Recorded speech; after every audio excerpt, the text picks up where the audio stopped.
the angel of emotion. Idleness, vice, and intemperance had done their miserable work, and the dead mother lay cold and still amid her wretched children. She had fallen upon the threshold of her own door in a drunken fit, and died in the presence of her frightened little ones. Death touches the spring of our common humanity. This woman had been despised, scoffed at, and angrily denounced by nearly every man, woman, and child in the village, but now, as the fact of her death was passed from lip to lip, in subdued tones, pity took the place of anger, and sorrow of denunciation. Neighbors went hastily to the old tumble-down hut, in which she had secured little more than a place of shelter from summer heats and winter cold, some with grave clothes for a decent interment of the body, and some with food for the half-starving children, 3 in number.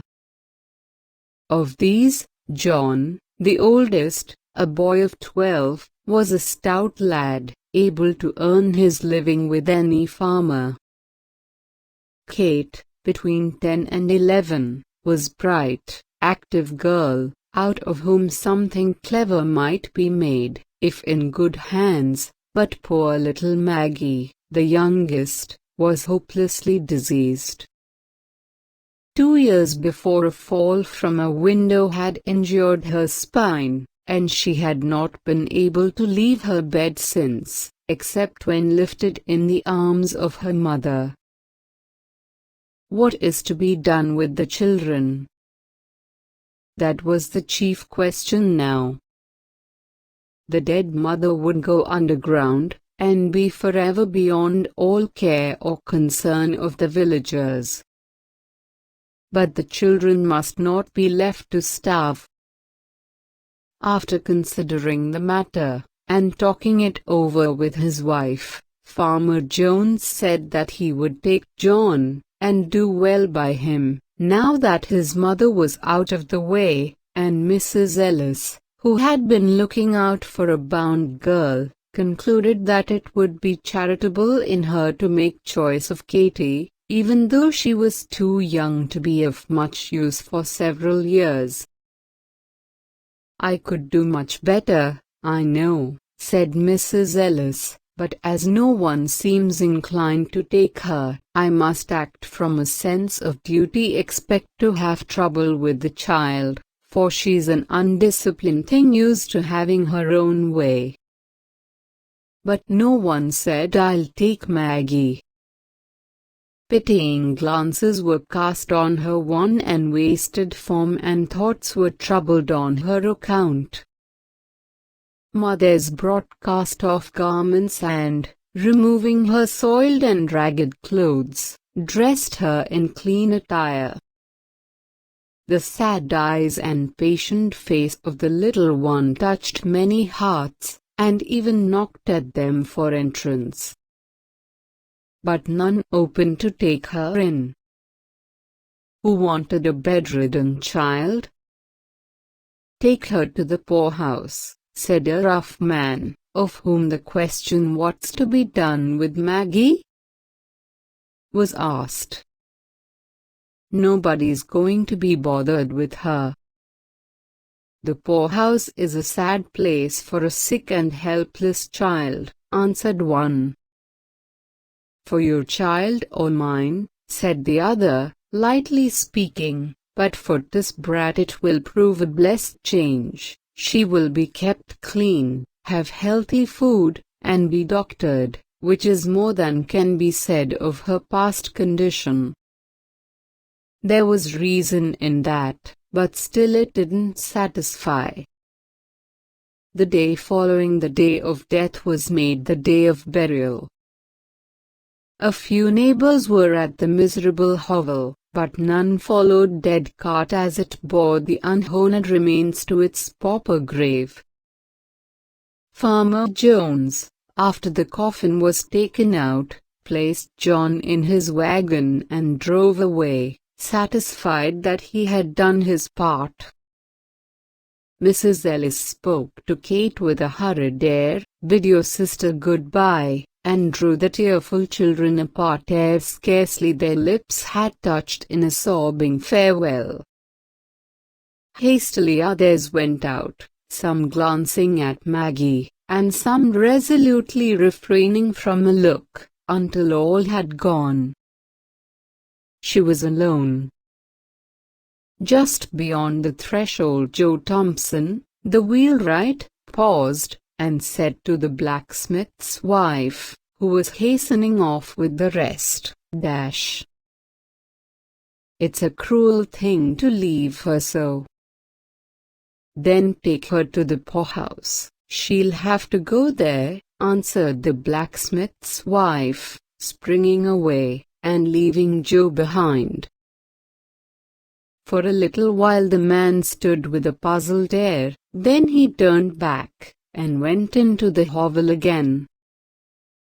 Maggie, with painful effort, had raised herself to an upright position and was sitting on the bed, straining her eyes upon the door out of which all had just departed. A vague terror had come into her thin white face. "Oh, Mr. Thompson!" she cried out, catching her suspended breath, "don't leave me here all alone."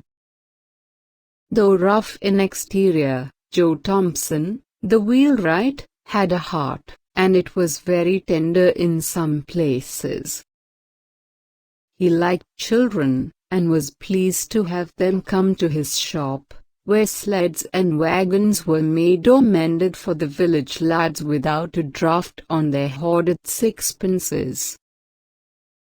"No, dear," he answered, in a kind voice, going to the bed, and stooping down over the child, "you shan't be left here alone." Then he wrapped her with the gentleness almost of a woman, in the clean bedclothes which some neighbor had brought, and, lifting her in his strong arms, bore her out into the air and across the field that lay between the hovel and his home. Now, Joe Thompson's wife, who happened to be childless, was not a woman of saintly temper, nor much given to self-denial for others' good, and Joe had well-grounded doubts touching the manner of greeting he should receive on his arrival. Mrs. Thompson saw him approaching from the window, and with ruffling feathers met him a few paces from the door, as he opened the garden gate, and came in. He bore a precious burden, and he felt it to be so. As his arms held the sick child to his breast, a sphere of tenderness went out from her, and penetrated his feelings. A bond had already corded itself around them both, and love was springing into life. "What have you there?" sharply questioned Mrs. Thompson. Joe felt the child start and shrink against him. He did not reply, except by a look that was pleading and cautionary, that said, "Wait a moment for explanations, and be gentle," and, passing in, carried Maggie to the small chamber on the first floor, and laid her on a bed. Then, stepping back, he shut the door, and stood face to face with his vinegar-tempered wife in the passageway outside. "You haven't brought home that sick brat?" Anger and astonishment were in the tones of Mrs. Joe Thompson. Her face was in a flame. "I think women's hearts are sometimes very hard," said Joe. Usually, Joe Thompson got out of his wife's way, or kept rigidly silent and non-combative when she fired upon any subject. It was with some surprise, therefore, that she now encountered a firmly set countenance and a resolute pair of eyes. Women's hearts are not half so hard as men. Joe saw, by a quick intuition, that his resolute bearing had impressed his wife, and he answered quickly, and with real indignation, "Be that as it may." Every woman at the funeral turned her eyes steadily from the sick child's face, and when the cart went off with her dead mother, hurried away, and left her alone in that old hut, with the sun not an hour in the sky. "Where were John and Kate?" asked Mrs. Thompson. Farmer Jones tossed John into his wagon, and drove off. Katy went home with Mrs. Ellis, but nobody wanted the poor sick one. "Send her to the poorhouse," was the cry. "Why didn't you let her go, then? What did you bring her here for?" "She can't walk to the poorhouse," said Joe. "Somebody's arms must carry her, and mine are strong enough for that task." "Then why didn't you keep on? Why did you stop here?" demanded the wife. "Because I'm not apt to go on fool's errands. The guardians must first be seen, and a permit obtained." There was no gainsaying this. "When will you see the guardians?" was asked, with irrepressible impatience. "Tomorrow." "Why put it off till tomorrow? Go at once for the permit, and get the whole thing off of your hands tonight." "Jane," said the wheelwright, with an impressiveness of tone that greatly subdued his wife, "I read in the Bible sometimes, and find much said about little children. How the Savior rebuked the disciples who would not receive them, how he took them up in his arms, and blessed them, and how he said that whosoever gave them even a cup of cold water should not go unrewarded. Now, it is a small thing for us to keep this poor motherless little one for a single night, to be kind to her for a single night, to make her life comfortable for a single night." The voice of the strong, rough man shook, and he turned his head away, so that the moisture in his eyes might not be seen. Mrs. Thompson did not answer, but a soft feeling crept into her heart. "Look at her kindly, Jane, speak to her kindly," said Joe. "Think of her dead mother, and the loneliness, the pain, the sorrow that must be on all her coming life." The softness of his heart gave unwonted eloquence to his lips. Mrs. Thompson did not reply, but presently turned towards the little chamber where her husband had deposited Maggie, and, pushing open the door, went quietly in. Joe did not follow. He saw that her state had changed, and felt that it would be best to leave her alone with the child. So he went to his shop, which stood near the house, and worked until dusk. Evening released him from labor. A light shining through the little chamber windows was the first object that attracted Joe's attention on turning towards the house. It was a good omen. The path led him by this windows, and, when opposite, he could not help pausing to look in. It was now dark enough outside to screen him from observation. Maggie lay, a little raised on the pillow with the lamp shining full upon her face. Mrs. Thompson was sitting by the bed, talking to the child, but her back was towards the window, so that her countenance was not seen. From Maggie's face, therefore, Joe must read the character of their intercourse. He saw that her eyes were intently fixed upon his wife, that now and then a few words came, as if in answers from her lips, that her expression was sad and tender, but he saw nothing of bitterness or pain. A deep-drawn breath was followed by one of relief, as a weight lifted itself from his heart. On entering, Joe did not go immediately to the little chamber. His heavy tread about the kitchen brought his wife somewhat hurriedly from the room where she had been with Maggie. Joe thought it best not to refer to the child, nor to manifest any concern in regard to her. "How soon will supper be ready?" he asked. "Right soon," answered Mrs. Thompson, beginning to bustle about. There was no asperity in her voice. After washing from his hands and face the dust and soil of work, Joe left the kitchen, and went to the little bedroom. A pair of large bright eyes looked up at him from the snowy bed, looked at him tenderly, gratefully, pleadingly. How his heart swelled in his bosom! With what a quicker motion came the heart-beats!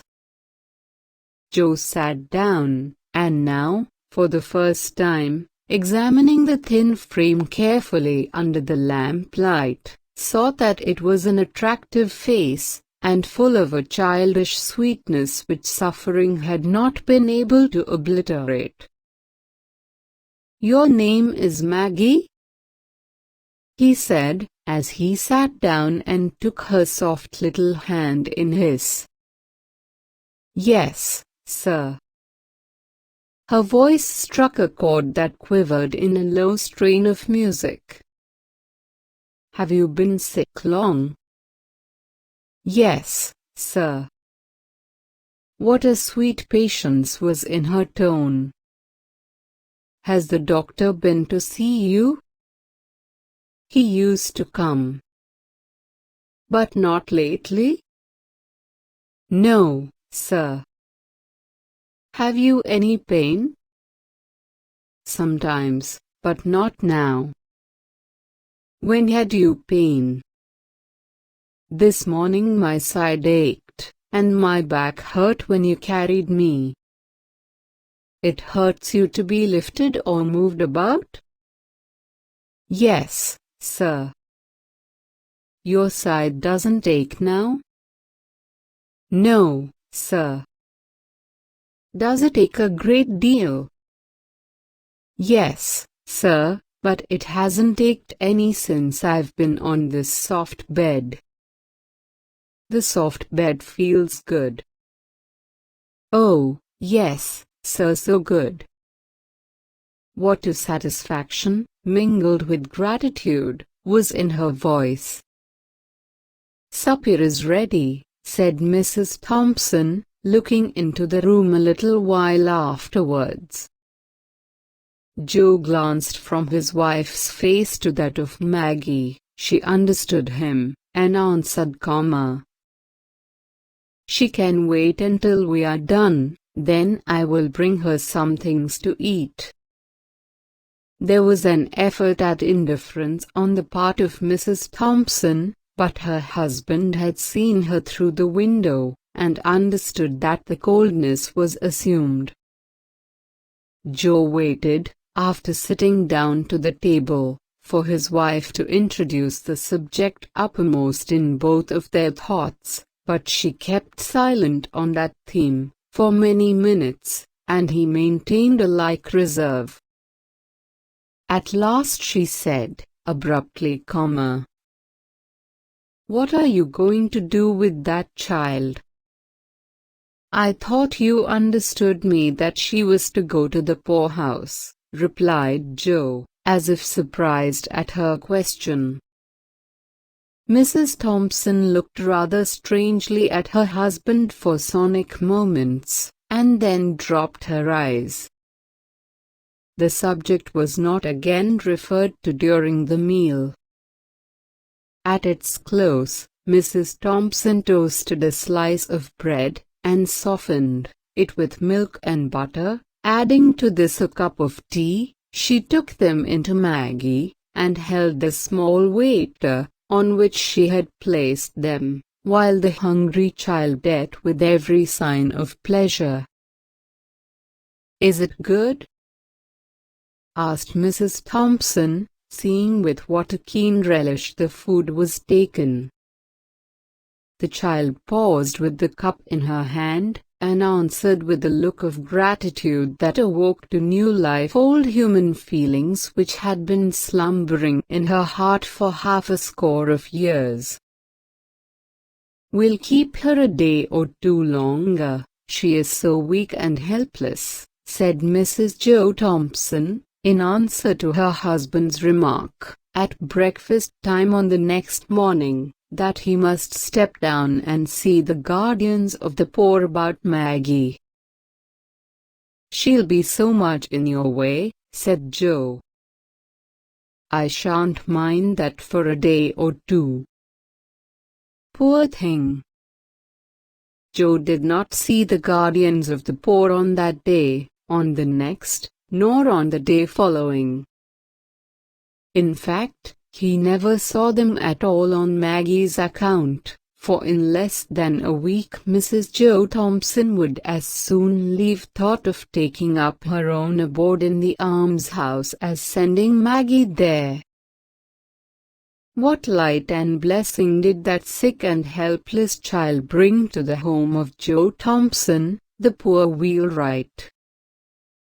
It had been dark, and cold, and miserable there for a long time just because his wife had nothing to love and care for out of herself, and so became sore, irritable, ill-tempered, and self-afflicting in the desolation of her woman's nature. Now the sweetness of that sick child, looking ever to her in love, patience, and gratitude, was as honey to her soul, and she carried her in her heart as well as in her arms, a precious burden. As for Joe Thompson, there was not a man in all the neighborhood who drank daily of a more precious wine of life than he. An angel had come into his house, disguised as a sick, helpless, and miserable child, and filled all its dreary chambers with the sunshine of love.